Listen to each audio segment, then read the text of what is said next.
Bem-vindos à última aula de nosso mini-curso sobre o ser de Deus, sobre a existência de Deus. Pois bem, das 5 vias de Santo Tomás, falta-me expor as 2 últimas, a 4ª e a 5ª. Vou fazê-lo, vou expô-las e depois farei uma recapitulação do curso inteiro, a modo, uma vez mais, de fixação da matéria. Pois bem, a 4ª via parte dos graus do ente.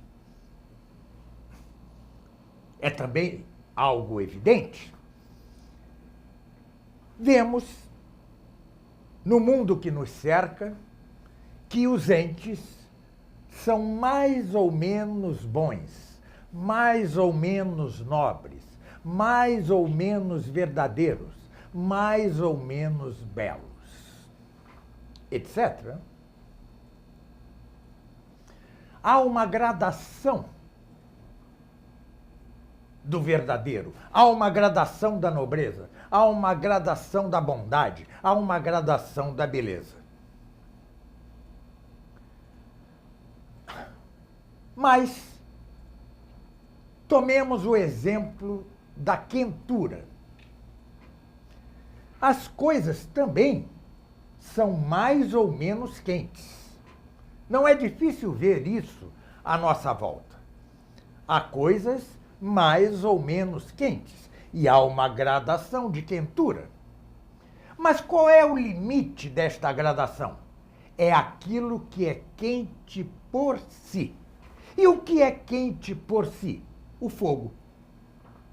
O fogo é que dá que algo seja mais ou menos quente, mas quente por si, somente o fogo. É o fogo o que faz que as coisas sejam quentes e que faz que as coisas sejam mais ou menos quentes.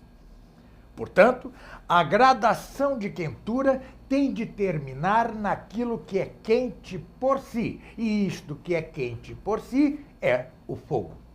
Pois assim também, analogamente, mutatis mutandis, na gradação de beleza, na gradação de nobreza, na gradação de verdade, na gradação de beleza, também há de haver aquilo que é maximamente nobre, aquilo que é maximamente bom, aquilo que é maximamente verdadeiro, aquilo que é maximamente belo. E isto que é maximamente belo, que é maximamente verdadeiro, que é maximamente nobre e maximamente bom, é exatamente o que chamamos Deus. E, assim como o fogo é o que faz que as coisas sejam quentes, assim também é este algo maximamente bom, maximamente verdadeiro, maximamente nobre e maximamente belo, o que faz que as coisas sejam boas, verdadeiras, nobres e belas.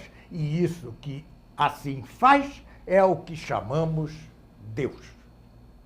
Esta é a 4ª via. Esta via, costuma-se dizer, seria a via platônica, não aristotélica. Claro, há algo de platonismo aí, ou melhor, de neoplatonismo, né? Santo Tomás comentou e tinha por livro de cabeceira o Liber de Causis, neoplatônico, e outros livros neoplatônicos, tinha por referência ao hoje conhecido como Pseudo-Dionísio Areopagita, que era neoplatônico. Mas seria forçar demais a mão dizer que tampouco que não é aristotélico. Tem muito de aristotelismo aí, conquanto também haja sua pitada de neoplatonismo. Não custa lembrar que o edifício da doutrina aristotélica, né, tem, do ângulo filosófico, por fundamentos e por paredes, o aristotelismo. Mas tem por cúpula, por telhado, por domo, um platonismo, ou melhor, um neoplatonismo corrigido, sobretudo pela doutrina da participação. Tudo isso é belíssimo, tudo isso faz parte da magnífica síntese que é a doutrina tomista. A doutrina tomista assimilou tudo de quanto verdadeiro encontrou nas demais doutrinas, e se tem o aristotelismo como doutrina fundamental, não deixou de aproveitar, corrigindo-a, a doutrina platônica, ou antes neoplatônica, particularmente quanto à noção de participação. Este é um capítulo belíssimo da própria Suma Teológica e da doutrina tomista em geral. Pois bem, vamos agora para a quinta e última via. Vemos, sensivelmente, né? Dá-se-nos aos sentidos que coisas que não têm razão, irracionais, que não têm intelecto, que não têm mente, atuam, operam sempre, ou mais das vezes, por um fim. Ou seja, aquilo que atua por um fim, sempre, ou mais das vezes, atua intencionalmente. Noção fundamental na doutrina tomista. Mas como pode ser que entes, criaturas irracionais, não dotadas de razão, não dotadas de intelecto, podem ter intenção, possam tender ao fim? Como pode que criaturas irracionais, não racionais, se ordenem a um fim, sempre ou mais das vezes, se a ordem é algo próprio do intelecto? Como é possível? Só pode ser se estas mesmas coisas não dotadas de razão ou intelecto, que, no entanto, se ordenam intencionalmente ao fim, sempre ou quase sempre, não sejam senão instrumentos de alguém inteligente que as ordene a este fim, assim como a flecha atinge intencionalmente seu alvo, movida pelo arqueiro. E assim é. A natureza, toda a natureza, cada natureza, irracional, não dotada de razão, é como um instrumento de um ente inteligente, maximamente inteligente, que as ordena a seu fim, que elas sempre alcançam ou alcançam mais das vezes. E este ente inteligente, que se vale da natureza, das coisas naturais, não racionais, como de um instrumento, é justamente o que chamamos Deus.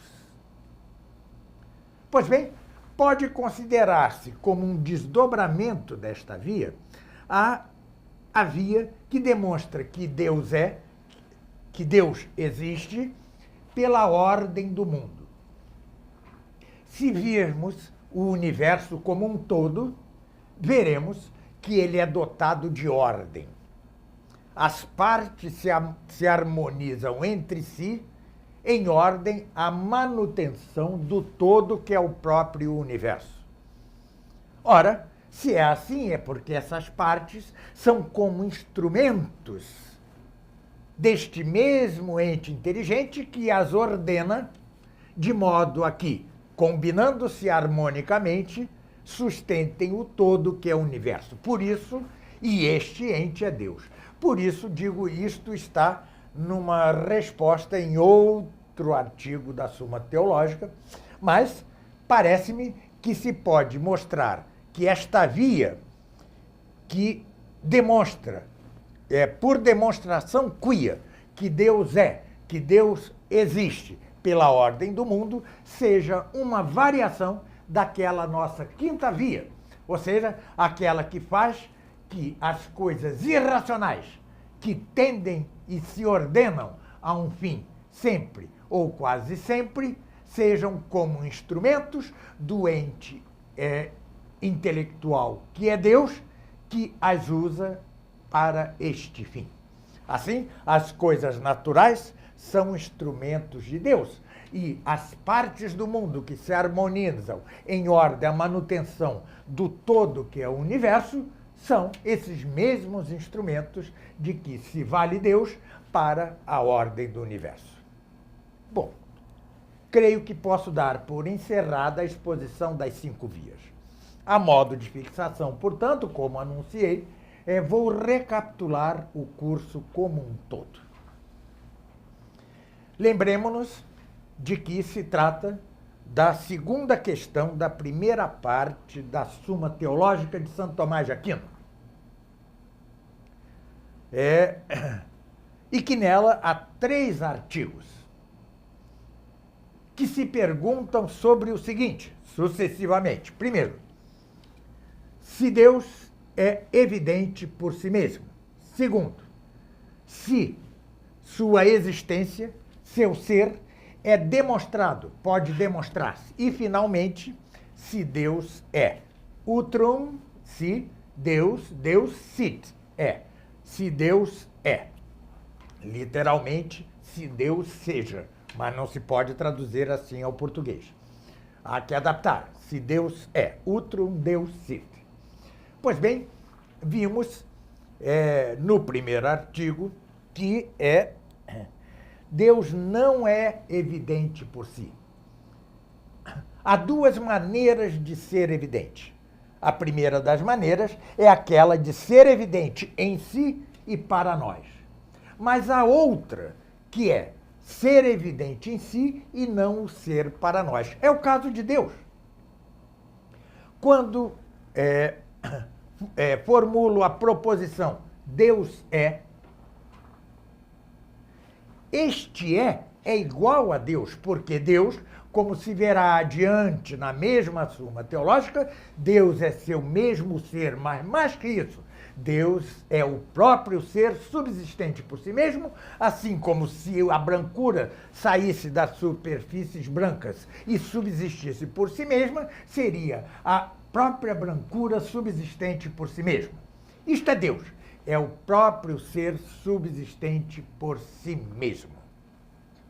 Assim, Deus é evidente em si, mas não o é para nós, porque nesta vida não podemos conhecer-lhe a essência, o que é de que são capazes apenas os bem-aventurados, aqueles que já desfrutam, já gozam da beatitude eterna, quando veem justamente a Deus por essência, conhecem a Deus por essência por um milagre, o milagre dos milagres, chamado a deiformação da mente dos bem-aventurados. Claro que há objeções a esta tese, a esta doutrina. Há a objeção de que Deus já infunde em nós mesmos o conhecimento dele. Por quê? Porque, querendo a felicidade necessariamente, todo ser humano quer a felicidade, e como a felicidade é Deus, então Deus seria auto-evidente. A isso já se respondeu suficientemente. Queremos a felicidade, mas muitos identificam a felicidade ou com dinheiro, ou com poder, ou com os prazeres carnais, ou com a arte, com a ciência, etc. Então, queremos a felicidade, mas não, evidentemente, a identificamos com aquilo que ela é de fato, que é Deus. Da mesma forma, há a objeção, que é o argumento de Santo Anselmo. Deus é aquilo que de maior se pode pensar. Nada de maior se pode pensar que ele. Ora, aquilo que de maior se pode pensar, se há na mente, também há na realidade, é insuperavelmente maior. Logo, Deus existe na realidade. Pois bem, respondeu-se a isso que, ainda que se considere, ainda que todos considerassem na mente que Deus é aquilo que de maior se pode pensar, não necessariamente os ateus o identificam como algo na realidade, senão que o limitam, se eles pensassem a Deus como o que de maximamente se pode conceber, o identificam como algo apenas da apreensão de nossa mente e não na realidade. E com efeito, se não fosse assim, não haveria ateus e particularmente a grande quantidade de ateus que há hoje. né? Há ainda a objeção que diz que a verdade tanto existe que até para negá-la é preciso dizer que negá-la é verdadeiro, logo a verdade existe. Mas Cristo mesmo diz, eu sou o caminho, a verdade e a vida. Logo, seria evidentemente Deus verdadeiro, logo ele seria evidente por si. O que nos é evidente, porém, é que a verdade existe, não que Deus seja verdadeiro. No segundo artigo, discutiu-se aqui, mostrou-se aqui, que há duas maneiras de demonstrar algo. Ou pela demonstração propter quid, ou seja, por que separado, demonstração propter quid, que vai da causa para o efeito, havendo sempre um chamado termo médio, um meio, que é o quod quid est, aquilo que a coisa é, a essência da coisa. Mas quando não se conhece o quod quid est, ou seja, quando não se conhece a essência da coisa, é preciso partir daquilo que nos é mais conhecido, ou seja, do efeito, para atingir a causa. A demonstração propter quid é a propriamente científica. E conquanto a demonstração quia, que é esta do efeito para a causa, não seja a propriamente científica, ela efetivamente alcança a causa se conhece mais, com certeza, evidentemente, os efeitos, como é o caso aqui. A criação de Deus é o efeito evidente para nós. E como diz São Paulo, em Romanos 1:20, pelas criaturas, pelas coisas criadas, as perfeições invisíveis de Deus tornaram-se visíveis à nossa inteligência. Esta é a demonstração quia. E o terceiro artigo, então, já são as 5 vias, as famosas 5 vias de Santo Tomás. A primeira via é aquela via que parte da razão do movimento. E vimos que nada se move a si mesmo, senão que se move por outro. E que mover-se é passar da potência ao ato, seja no movimento local, como esta, né? Seja, por exemplo, numa alteração, como se dá com o esquentamento da madeira pelo fogo. Tanto na alteração quanto no movimento local, temos a passagem da potência ao ato. Por quê? A madeira está em ato fria e em potência quente. O fogo faz com que ela fique em potência fria e em ato quente. Assim também, ele em ato, esta caneca está aqui e em potência está aqui. Quando eu a movo aqui, ela agora está em ato aqui e em potência para o lugar em que estava. Pois bem, sejam as causas, isto é o efeito final, sejam as causas intermediárias, uma, várias ou até infinitas, fossem infinitas, ainda assim seria preciso deter-nos numa primeira causa que fosse imóvel. Porque, se não nos detivéssemos em nenhuma causa imóvel, não haveria nunca as causas intermediárias nem o efeito último, ou seja, cairíamos no nada. E isto que é a causa primeira e imóvel, que move toda a série de causas, das intermediárias até o efeito final, é o que conhecemos pelo nome Deus. A segunda via não se distancia muito da primeira, parte da razão da causa eficiente, ou seja, da causa fazedora. Vemos com efeito que um ente gera outro, que um ente faz outro e assim sucessivamente. Ora, da mesma forma, se só tivéssemos o efeito último e causas intermediárias sem uma causa eficiente primeira, cair-se-ia outra vez no nada, porque sem uma causa eficiente primeiro, não seria possível a série de causas intermediárias, nem o efeito final. Por isso é que há uma causa eficiente primeira que é incausada, ingerada, não feita, e esta causa é Deus. Muito bem, chegamos à terceira via, a mais complexa de todas, conquanto para mim a mais impressionante. Vemos com efeito que entre as coisas que nos rodeiam rodeiam, algumas podem ser e não ser. Podem ser e deixar de ser. Ora, se tudo quanto existisse um dia deixasse de ser, é porque um dia não foi. E se tudo quanto deixasse de ser um dia não foi, ter-se-ia que um dia nada foi, ou seja, nada existiu, ter-se-ia o nada. Mas desde os gregos sabemos que o nada, do nada, nada sai por si. Como se verá adiante na Suma Teológica, só Deus, que é o próprio ser subsistente por si mesmo, é capaz de tirar tudo de nada. De nada, do nada. Tirar tudo do nada. Só Deus. Mas do nada por si, nada sai. Vemos também que há coisas que são necessárias, sem o que outras não seriam possíveis. Mas essas coisas necessárias têm sua necessidade provinda de outro.